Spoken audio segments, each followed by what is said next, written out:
रात के तकरीबन 1:30 बजे थे। काली रात की चादर ओढ़े एक धुन्ना सा साहब हाथ में हथौड़ा लिए अनुपमा के दरवाजे की ओर बढ़ा। कदमों में निश्चय, आंखों में आग और सीने में दफन बस एक ही मकसद, बदला।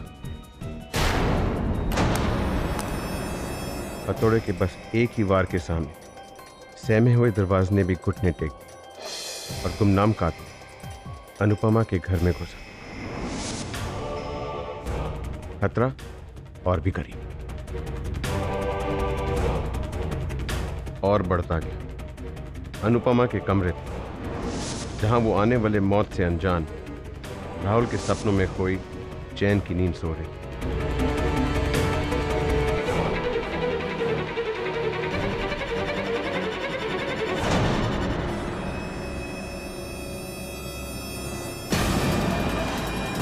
लेकिन मौत का सामान वो हथौड़ा नहीं, वो गुलाबी दुपट्टा था, वो आंचल जिसे कभी राहुल ने थामकर अनुपमा को अपनी बाहों की आगोश में घेरा था। आज यही आंचल अनुपमा को मौत की आगोश में ले जाने वाला था। अनुपमा की आंखें तो सिर्फ बंद होने की, क्योंकि फंदा अब गले में था। सांसें हलक में, जान मौत की दहलीज पर जिंदगी उसका दामन छोड़ रही, हमेशा के लिए। मकसद खत्म हो चुका था, पर कातिल का खेल नहीं। उसने अनुपमा के बेजान शरीर को सीधा किया और फिर अनुपमा के मनपसंद मोगरे के फूलों की सेज बिछाई। उसकी आंखों पर उसके वही 2 लकी सिक्के जो उसके बचपन के दोस्त अनुज को 20 साल पहले दिए थे।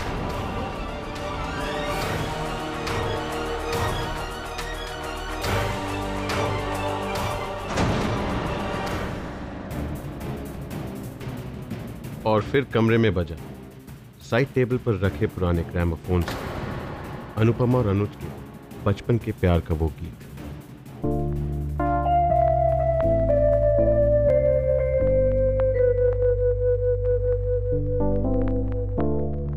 और जिस तरह एक लिखे हुए दस्तावेज का अंत होता है हस्ताक्षर, एक स्प्रे कैन से काले पेंट से कातिल ने अपनी आखिरी सलामी लिखी दीवार पर। तुम मेरी थी, मेरी हो, मेरी रहोगी, मेरी रहोगी।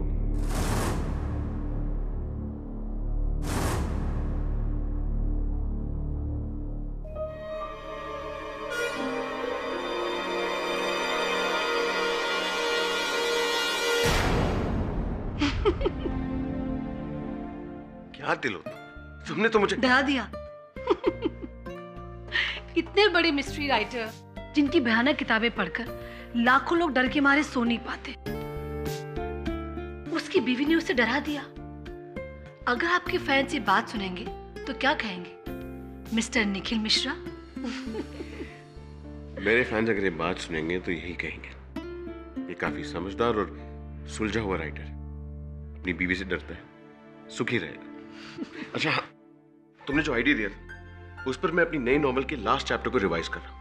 माइनर चेंजेस हैं, लेकिन थैंक्स टू यू काफी फर्क पड़ा। सुनो ना बाबा ना, इतनी रात को एक खून खराबे किस्से कहानी मुझे नहीं सुनना है। तुम और तुम्हारे मर्डर मिस्ट्रीज। कभी तो आदर्श बीवी की तरह बिहेव किया करो।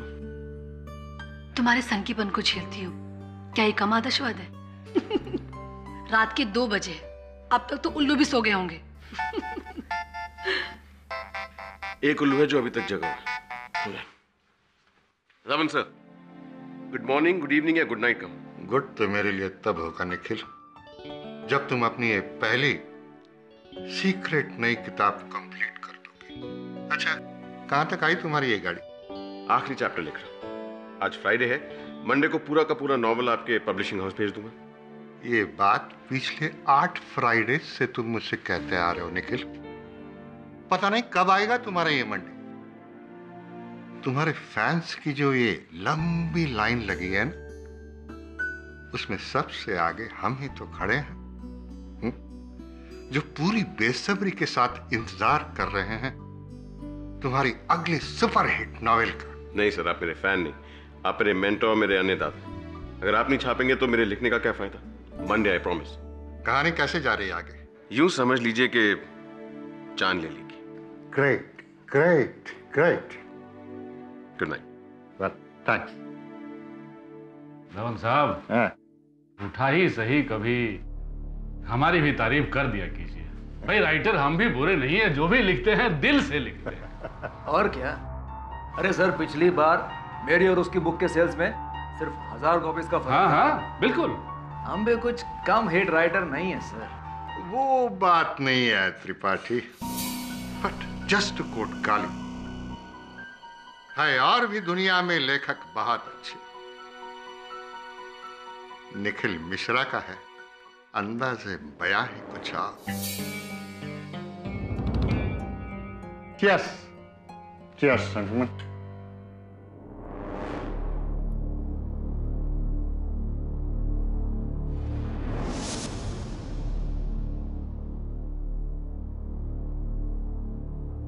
Don't believe this. Mrs Bilimoria, बाहर का मेन डोर आपने ठीक नहीं कराया अभी तक।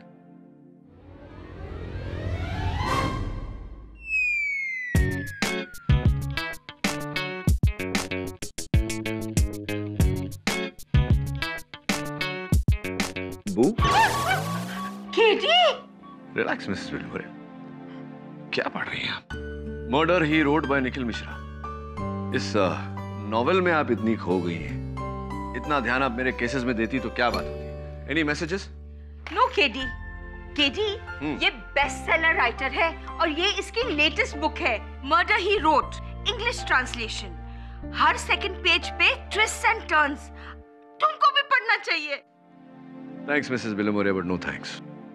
मेरे केसेस में वैसे भी इतने ट्विस्ट एंड टर्न्स हैं कि और ट्विस्ट एंड टर्न्स मेरे जीवन में आए तो मैं स्वयं ट्विस्ट एंड टर्न हो जाऊंगा। वैसे आपको ये पुस्तक हिंदी में पढ़नी चाहिए, दुगना लाभ होगा, मजा भी आएगा और आपका शब्दकोश भी सुधरेगा। मैं तो इसकी नेक्स्ट बुक के लिए वेट कर रही हूँ। सुना है नेक्स्ट मंथ उसका न्यू रिलीज होगा। अब वो बुक तभी रिलीज होंगी जब निखिल जेल से रिलीज होंगे। आपकी तारीफ? मैं तिलोत्तमा मिश्रा, निखिल मिश्रा की वाइफ। Small world. अभी अभी आपके पतिदेव के बारे में ही चर्चा हो रही थी। आज सुबह ही पुलिस ने निखिल को किसी रजनी कायस के मर्डर के लिए गिरफ्तार कर लिया है।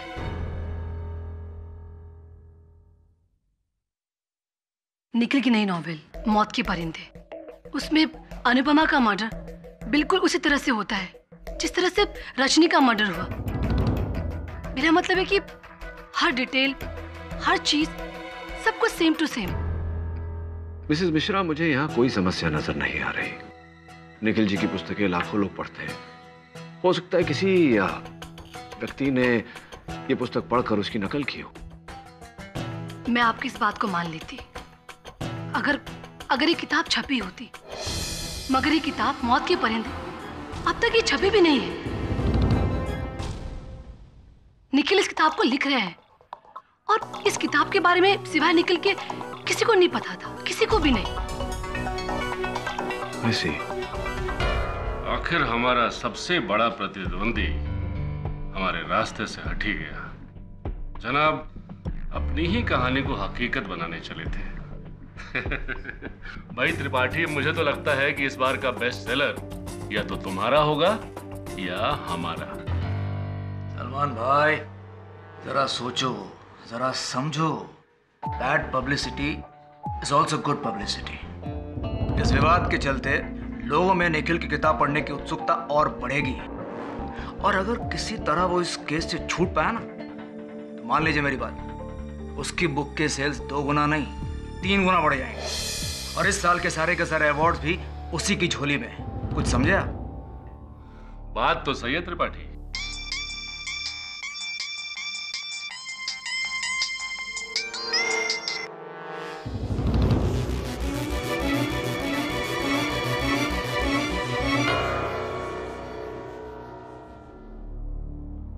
मिस्टर केडी पाठक, आप सोच भी नहीं सकते मुझे कितना सुकून मिला है ये सुनकर कि निखिल का केस आप लड़ रहे हैं।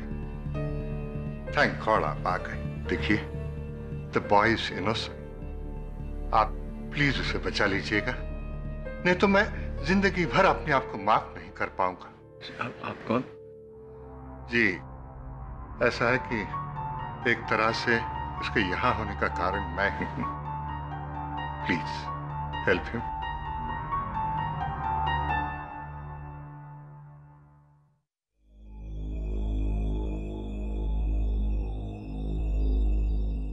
मिश्रा जी, ये कौन थे? शशीश धवन मेरे पब्लिशर हैं। मेरी पहली नॉवल इन्होंने पब्लिश की थी।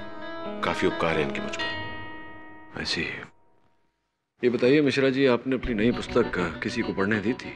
मैं अपने काम को लेकर काफी सीक्रेटिव रहता हूँ केटी।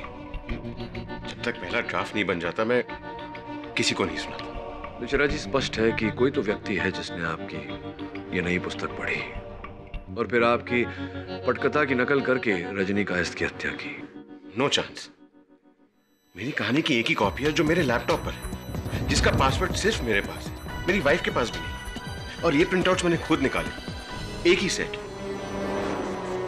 मुझे तो ऐसा लगता है कि किसी ने मेरी किताब पढ़ के नहीं बल्कि मेरा दिमाग पढ़ के खून किया है, मुझे फंसाने के लिए। रजनी को जानते थे आप? नहीं, सुना है कि वो किसी बड़े इंडस्ट्रियलिस्ट की बेटी थी, लेकिन जहां तक मेरी समझ है मेरी कहानी की पात्र अनुपमा और रजनी में कोई समानता नहीं। दोनों की हत्याओं में तो है नहीं है।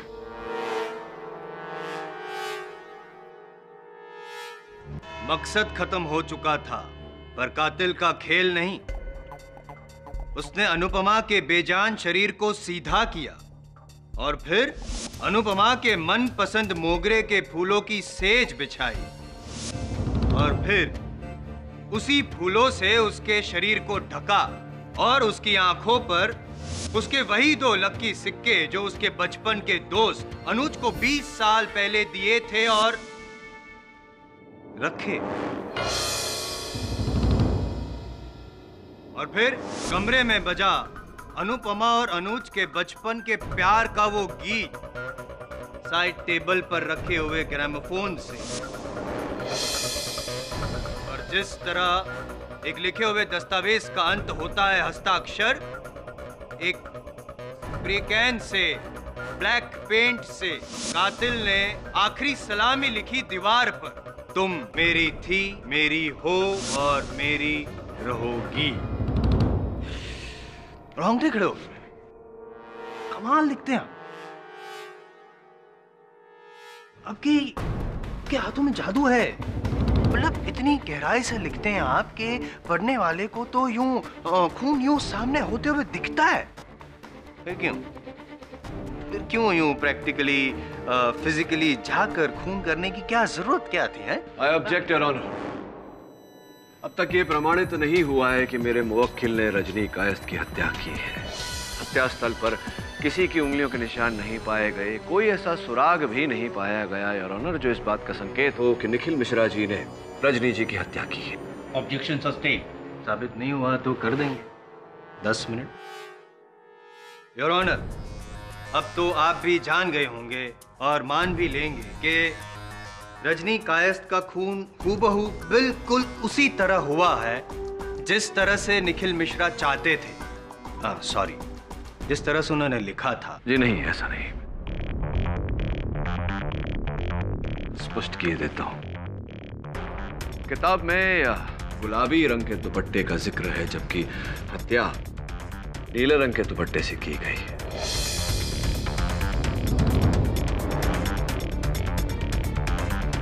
किताब में मोगरे के फूलों का जिक्र है, जबकि यहां तो चमेली के फूल हैं। और किताब में दीवार पर जो लिखावट थी वो काले रंग में लिखी गई थी, जबकि यहां लाल रंग का प्रयोग किया गया है। जायसवाल साहब, अंतर है। आपके ऑब्जर्वेशन को मानना पड़ेगा सर। माना मैंने कि जो डिटेलिंग है उसमें कुछ अंतर है, लेकिन आप क्या मनवाना चाहते हैं ये समझ में नहीं आ रहा। मैं केवल इतना कहना चाहता हूं जायसवाल साहब कि यह हत्या मिश्रा जी ने नहीं, किसी और ने की है।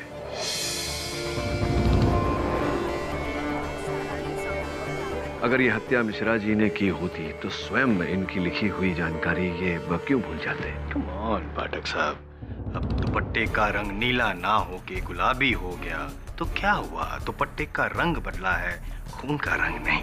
और जैसे कि मिश्रा जी की किताब में जो क्या विस्तृत रूप से जो वर्णन किया गया है, वो फूल, वो ग्रामोफोन, व्हाटएवर, खून भी उसी तरह से हुआ ना। और जैसा कि आप कह रहे हैं कि किसी और ने शायद पढ़ा होगा, तो मैं आपको बता दूं कि नहीं, किसी और ने ये किताब पढ़ी ही नहीं है। आपको विश्वास नहीं होता? चलिए पूछते हैं मिश्रा जी से। मिश्रा जी, सही कह रहा हूं मिश्रा जी? राइट। और एक बात बता दीजिए कि ये रजनी कायस्थ के साथ आपका क्या रिश्ता था? मैं रजनी को नहीं जानता था। पक्का? ऑफ कोर्स पक्का। चलो, आप रजनी कायस्थ को नहीं जानते थे, तब ये बताइए कि आपकी इस किताब के बारे में और कौन जानता था? जी वैसे तो कोई नहीं। नहीं, वैसे मतलब कैसे? आई मीन मेरी वाइफ तिलोत्मा जानती थी मेरे बुक के बारे में, लेकिन इतनी डिटेल में नहीं। इतनी डिटेल में नहीं पता था कि जिस तरह से डिटेलिंग में वर्णन किया गया था किताब में, उस डिटेलिंग से वो खून कर सके। यही कहना चाहते हैं ना? सोचिए सोचिए। अच्छा, कोई और? मिश्रा जी, आप राइटर हैं, किसी की तकदीर लिखने का ये आखिरी मौका है। मेरा मतलब है अपने आप को निर्दोष ठहराने का और किसी और को दोषी ठहराने का ये आखिरी मौका है भैया।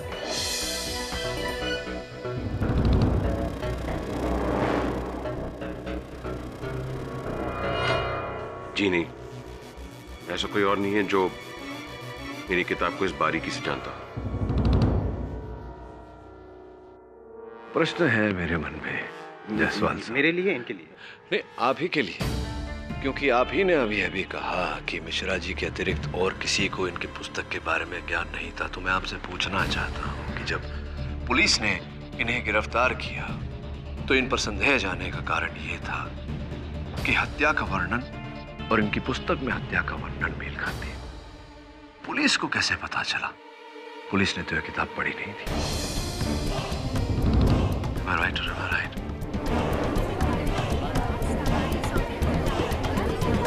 Silence please. मिश्रा जी, बताइए कि पुलिस को इस बारे में सूचित किसने किया था? जी हाँ, मैंने ही पुलिस को बताया था निखिल के बुक के बारे में।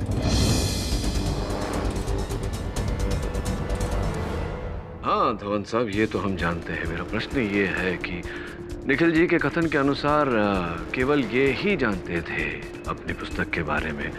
आपको इस पुस्तक की जानकारी कहाँ से मिली? पिछले महीने निखिल अपना लैपटॉप लेकर मेरे ऑफिस में आया था अपने प्रोग्रेस के बारे में बताने के लिए। खुद तो उसने अपनी किताब के बारे में कुछ नहीं बताया, बट आई वॉज क्यूरियस। इसलिए जब वो उठकर बाथरूम चला गया, मैंने उसके लैपटॉप को घुमाकर जो उसने लिखा था पढ़ लिया।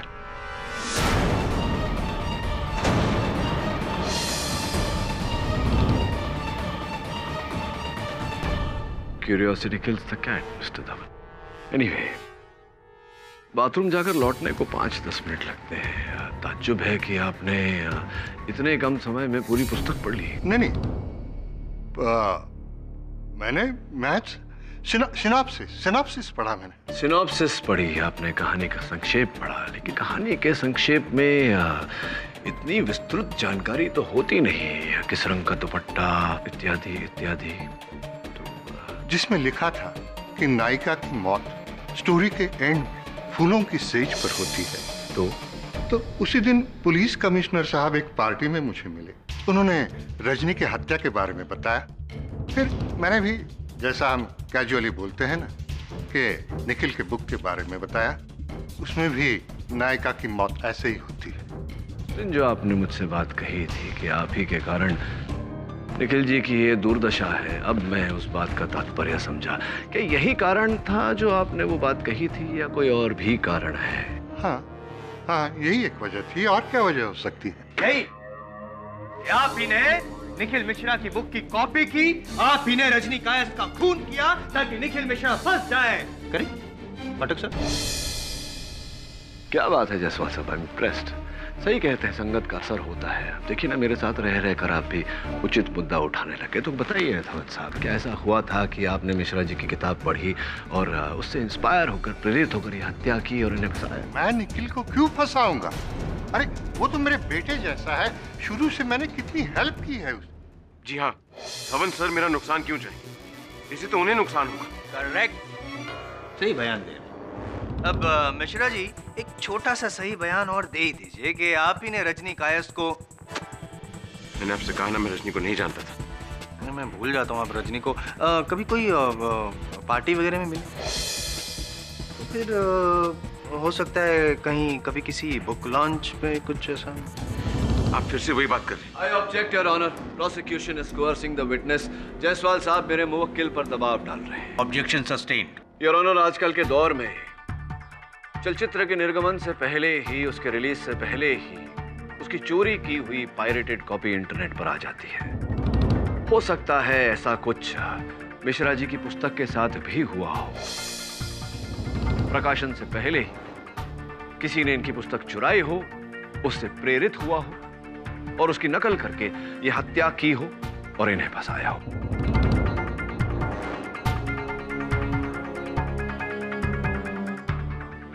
सवाल, पाठक साहब सिर्फ सवाल उठा रहे हैं जो कोई भी उठा सकता है और ऑनर। कब, क्यों, कहां, कैसे, अदालत में तो ये सब चलते रहता है, लेकिन जवाब, जब तक सवाल का जवाब ना हो तब तक सवाल में दम नहीं होता है। मैं सवाल पूछने के साथ साथ जायसवाल साहब किसी को अपनी कुर्सी से उठाकर यहाँ तक लाना चाह रहा था ताकि वो यहाँ आकर मेरे प्रश्न का उत्तर दे।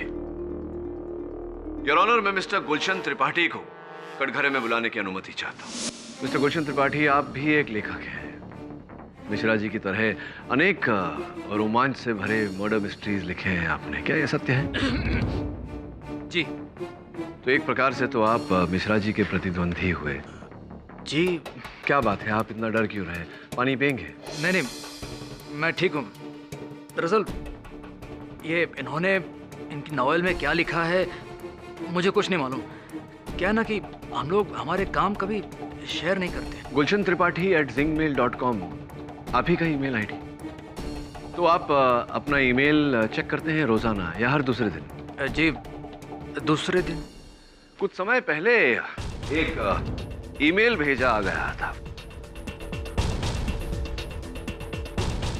ये जो है त्रिपाठी साहब, ये मिश्रा जी के लैपटॉप से निकाली गई इनके ईमेल आईडी की सेंट बॉक्स की उसका प्रिंट आउट है। यहाँ देखिए,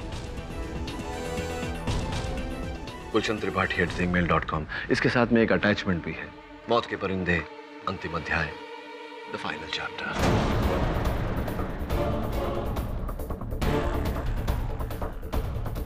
मैंने गुलशन को कभी अपनी किताब या उसका कोई भी हिस्सा कभी भी मेल नहीं किया। मैं जानता हूं कि आपने नहीं भेजा, इसलिए मैं चाहता हूं कि अब त्रिपाठी साहब ही हमको बताए कि ईमेल अंततः आपको भेजा किसने? किसने?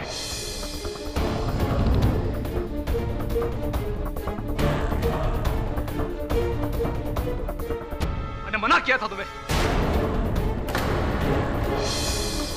मत करना ये सब। मेरी बात माने नहीं। देखो, सब है ना मुझे।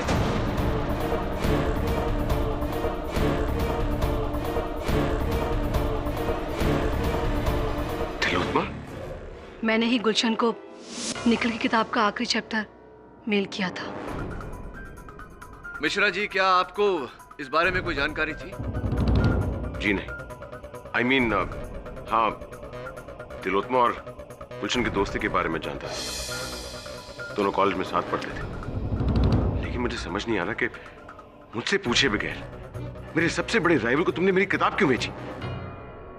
तुम्हारे लिए, तुम्हारी परेशानी को दूर करने के लिए।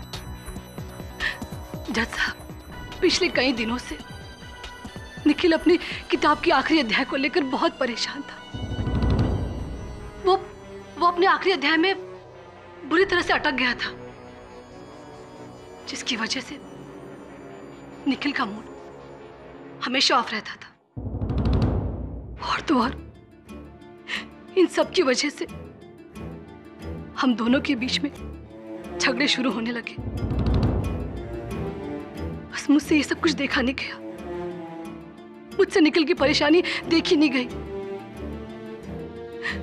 इसलिए मैंने मदद के लिए ईशन को फोन किया। क्या मुझे निखिल की नई बुक का ड्राफ्ट मेल करना चाहती हो? मगर क्यों? ताकि तुम वो आखिरी चैप्टर पढ़कर निखिल की मदद कर सको, उसे कोई सलाह दे सको, जिससे वो अपनी बुक पूरी कर सके। गुलशन, मैं जानती हूँ कि निखिल की तरह तुम भी एक एक्सपर्ट मिस्ट्री राइटर हो। वो मेरी सलाह क्यों लेगा? तुम जानती हो ना, वो तो मुझसे चिढ़ता है। देखो गुलशन, तुम अपनी राय, अपनी सलाह मुझे बता देना और मैं निखिल को, और उसे पता नहीं चलेगा कि मैंने तुमसे मदद ली है।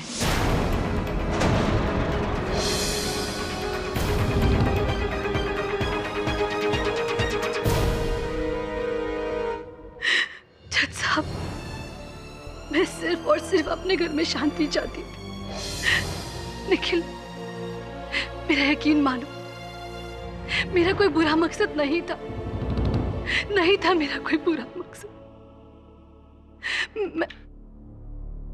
क्षमा मांगने का समय मिलेगा आपको। योर ऑनर, रजनी कायस्थ हत्याकांड में पुलिस का निखिल मिश्रा जी पर संदेह जाने का एक ही कारण है कि इनकी पुस्तक में हत्या का विवरण और असल हत्या का विवरण मेल खाता है। अब तक अदालत के समक्ष ये बात थी कि मिश्रा जी के अतिरिक्त और किसी व्यक्ति को भी इस विवरण के बारे में कोई जानकारी नहीं थी। अब अदालत में यह स्पष्ट हो चुका है कि 3 और व्यक्ति इस पुस्तक के बारे में जानते थे।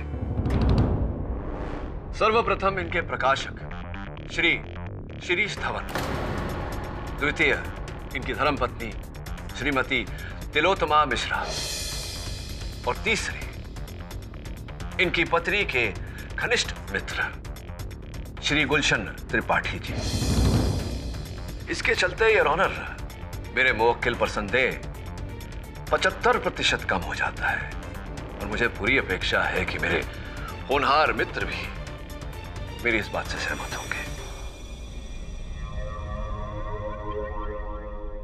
जी नहीं, आपने कहा और मैंने माना, ऐसा होगा नहीं। क्योंकि क्या है, मिस्टर त्रिपाठी, मिसेस मिश्रा और श्री धवन जी, इन्होंने भले ही किताब पढ़ी हो, लेकिन ये तीनों में से कोई भी रजनी कायस्थ को जानता नहीं था, और जब जानता नहीं था तो वो रजनी कायस्थ के मौत का अध्याय क्यों लिखेगा? जायसवाल साहब, संभवतः आप ये भूल रहे हैं कि मेरे मुवक्किल ने भी अपने कथन में कहा कि वो रजनी कायस्थ को नहीं जानते थे।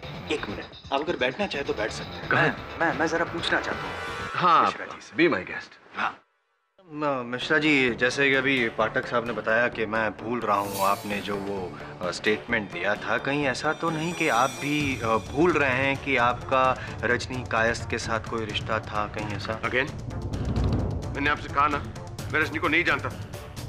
रजनी मेरा क्या ताल्लुक? यही तो मैं पूछ रहा हूँ, रजनी से आपका क्या ताल्लुक? फिर से? नहीं, just trying to be sure, that's it. मतलब रजनी को आप नहीं जानते, कभी किसी भी तरह से कोई मुलाकात हुई नहीं है, जान पहचान, मतलब कोई फेसबुक या ट्विटर या कुछ? ओ बाबा, गुस्सा, डर गया।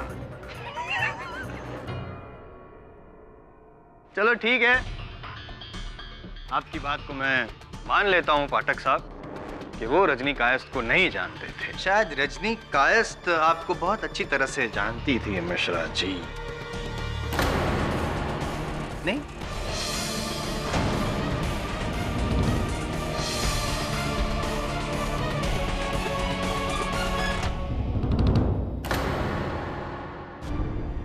Your honour.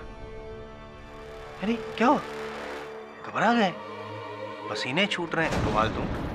नहीं, देखो, एक ऑप्शन ये भी है, जैसे आपके नॉवेल्स में होता है कि ये आप है ही नहीं, आपका जुड़वा भाई, या तो फिर आपका हम शक्ल है, ऐसा कुछ। I love this part. गहरी खामोशी, your honour, silence speaks 1,000 words. ये खामोशी ये साबित करती है कि मैं सही रास्ते पे जा रहा हूं, है ना पाठक साहब? योर ऑनर, इस बात को साबित करने के लिए मैं बुलाना चाहूंगा रजनी कायस्थ के बड़े भाई अविनाश कायस्थ। मेरा नाम अविनाश है सर। रजनी मेरी बहन थी। उसकी मौत से 1 हफ्ता पहले वो मेरे पास आई थी और उसने। रजनी जी क्या भैया? बात? मैं देख रहा हूँ बहुत दिनों से बहुत परेशान हो। कुछ नहीं भैया। भाई हूँ तुम्हारा, बोलो क्या बात है? भैया वो कोई है जिससे मैं प्यार करती थी।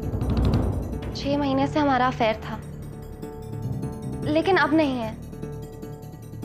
मैं उससे रिश्ता तोड़ना चाहती हूँ, लेकिन वो मान नहीं रहा, धमका रहा है मुझे।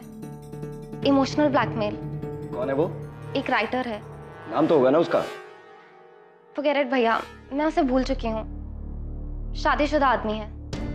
उसके प्यार में पड़कर मैंने बहुत बड़ी गलती करी। मैं बात करूँ उससे? नहीं भैया, फॉरगेट इट, मैं हैंडल कर लूंगी, आप चिंता मत कीजिए। अगर मुझे पता होता कि तुम ही निखिल मिश्रा हो, तुम्हारे घर में घुस के तुम्हें मारता। और जब तक मुझे पता चला बहुत देर हो चुकी थी। हाँ अविनाश जी, अफसोस देर तो हो चुकी थी, लेकिन अब आयम जायसवाल अंधेर नहीं होने देगा इस अदालत में।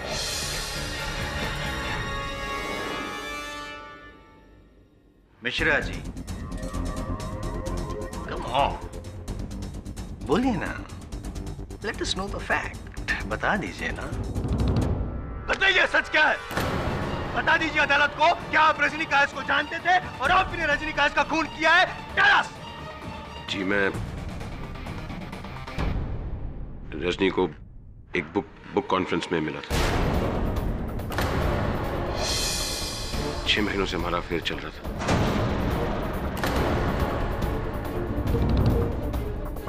तिलोत्मा या किसी और को इस बारे में कुछ नहीं पता था।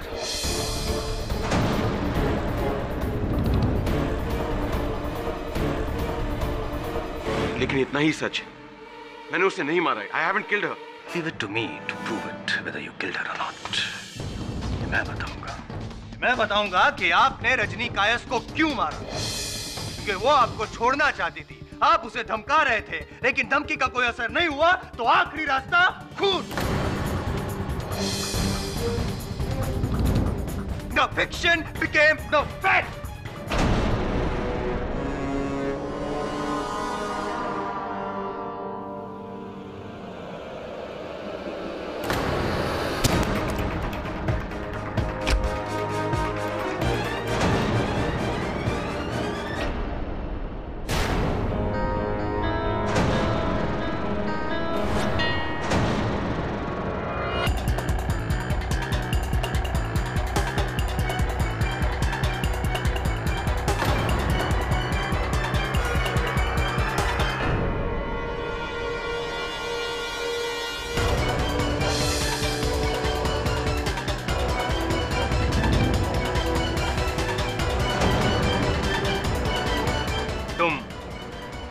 मेरी थी, मेरी हो और मेरी रहोगी।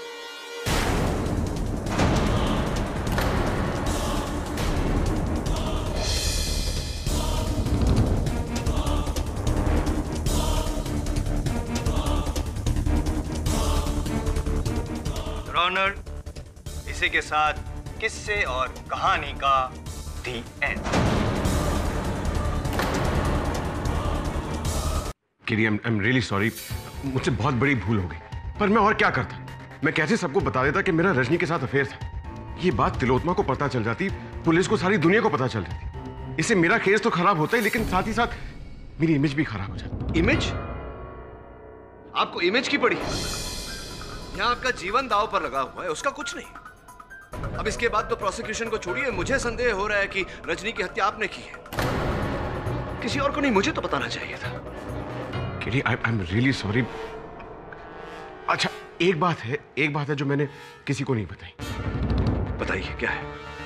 ये है कि मैंने तुमसे कहा था कि मैंने अपनी कहानी किसी के साथ शेयर नहीं की थी, लेकिन अपनी अधूरी नॉवल की कॉपी मैंने रजनी को दी थी। सुपर्ब, कमाल करते हैं आप मिश्रा जी। एक तो इतना बड़ा सच मुझसे छुपाया, और फिर आपने अपने उपन्यास की कॉपी रजनी को दी, ये बात भी नहीं बताई, अब बता रहे हैं। दरअसल बात यह है कि वो मेरी बहुत बड़ी फैन थी, और मैंने उससे वादा किया था कि अपनी नॉवल मौत के परिंदे की पहली कॉपी उससे ही लूंगा।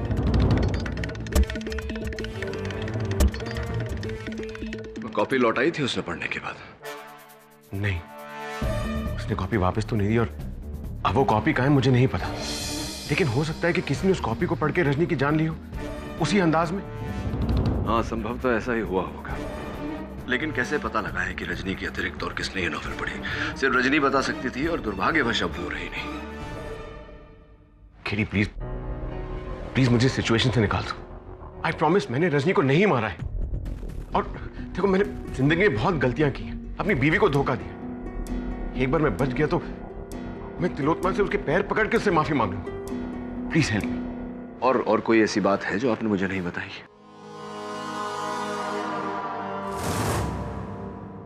और फिर मानो कि मंजुला इस दुनिया से अचानक गायब हो गई, ना उसकी कोई खबर, ना कोई निशान। फिर 8 दिन बाद जब वो ऑफिस नहीं है, ना उसने अपना फोन उठाया, ना घर का दरवाजा खोला। उसकी बहन शामली को शक, और उसने पुलिस को फोन और वहां पहुंची। सर, 2 हफ्तों से हम दिल्ली से कांटेक्ट करने की कोशिश कर रहे हैं। दीदी ना कोई फोन उठा रही है और ना कोई रिप्लाई कर रही है, और यहाँ आके देखा कि दरवाजा लॉक है। हम देखते हैं। पुलिस दरवाजा तोड़कर घर में घुसी। एक घर जो खामोश गवाह की तरह एक घिनौना राज छिपाए हुए था।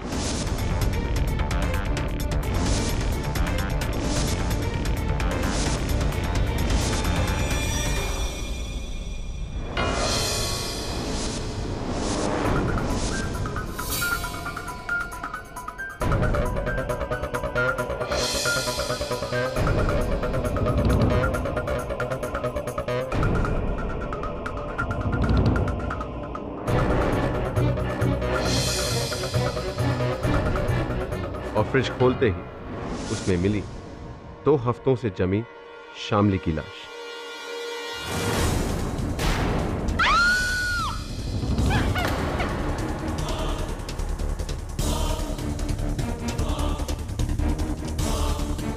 एक डोर से ऐसे बंधी हुई जैसे वो एक तोहफा। आंखों पर चढ़े सनग्लास, बालों में मुरझाए फूल, बदन पर फैले हुए जहर का नील।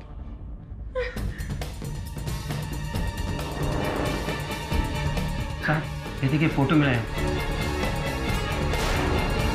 निखिल मिश्रा, उसकी एक और प्रेम कहानी। 19 जून का डेट। 19 जून से लाश इस फ्रिज में है। इसके 1 दिन बाद रजनी कायस्थ का खून हुआ था, 20 जून को, जब निखिल मिश्रा आजाद था। एक और कत्ल।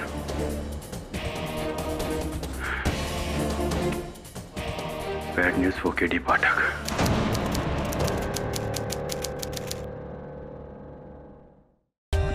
For more updates, subscribe to our channel, click the show links and enjoy watching the videos.